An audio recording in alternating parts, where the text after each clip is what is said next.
নমস্কার বন্ধুরা, রানু কিচেনে সকলকে স্বাগত। আজকের রেসিপি সর্ষে পোস্ত দিয়ে কাতলা মাছের ভাপা। এখানে সর্ষে নিয়ে নিয়েছি 3 চামচ, 3 চামচ পোস্ত। সর্ষে পোস্তটাকে একসঙ্গে ধুয়ে নিয়ে মিক্সি জারে বেটে নেব। সঙ্গে নিয়েছি কাঁচা লঙ্কা, রসুন।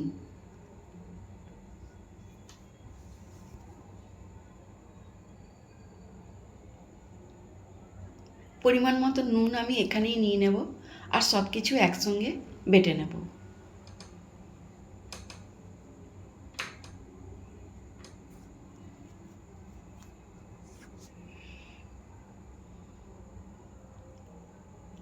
মশলাটা বাটা হয়ে গেলে একটা পাত্রে ঢেলে নেব।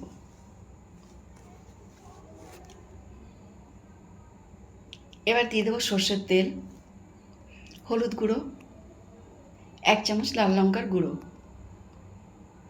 এবার মশলাটাকে খুব ভালো করে মিক্স করে নেব।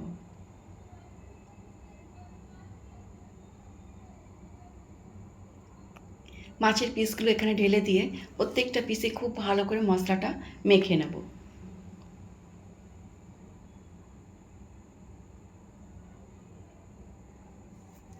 একটা টিফিন কারিতে সর্ষের তেল লাগিয়ে রেখেছি। এবার মাছের পিসগুলো টিফিন কারিতে বসিয়ে দেব। মাছগুলো সাজিয়ে নিলাম। বাটির মশলার জলটা আর বাকি মশলাটা এখানে ঢেলে দেব।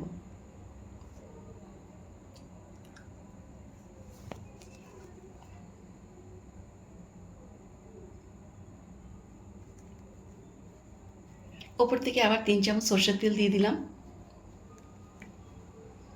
দিয়ে দেবো কাঁচা লঙ্কা, ধনেপাতা। এবার বাটিটাকে সাজিয়ে নিয়ে ঢাকনা বন্ধ করে দেব। পাশেই গরম জল চাপিয়ে দিয়েছি গ্যাসের উপরে। জলটা গরম হয়ে গেছে। এবার একটা স্ট্যান্ড চাপিয়ে দিলাম। স্ট্যান্ডের উপরে বাটিটাকে রেখে দিয়ে ঢাকনা দিয়ে ঢেকে দেব। লো ফ্লেমে 30 মিনিটের মতন ভাপিয়ে নেব। 30 মিনিট হয়ে গেছে। এবার ঢাকনা খুলে দেখে নেব। মাছের ভাপা দারুণ হয়েছে। এবার ঠান্ডা করে নিয়ে প্লেটে সার্ভ করে নেব। আজকের রেসিপি তোমাদের কেমন লাগলো কমেন্টে নিশ্চয়ই জানাবে। ভালো লাগলে লাইক, শেয়ার, সাবস্ক্রাইব করবার অনুরোধ রইল। এবার আমি প্লেটে সার্ভ করে নেব।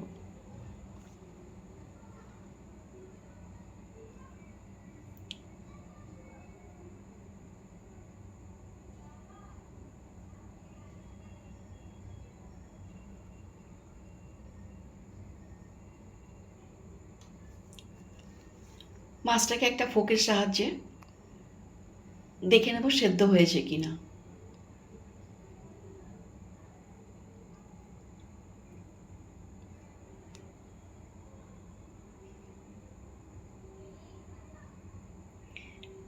খুব ভালো সেদ্ধ হয়ে গেছে। আবার একটি নতুন রেসিপি নিয়ে পরবর্তী ভিডিওতে তোমাদের সঙ্গে দেখা হবে। তোমরা সুস্থ থেকো, ভালো থেকো।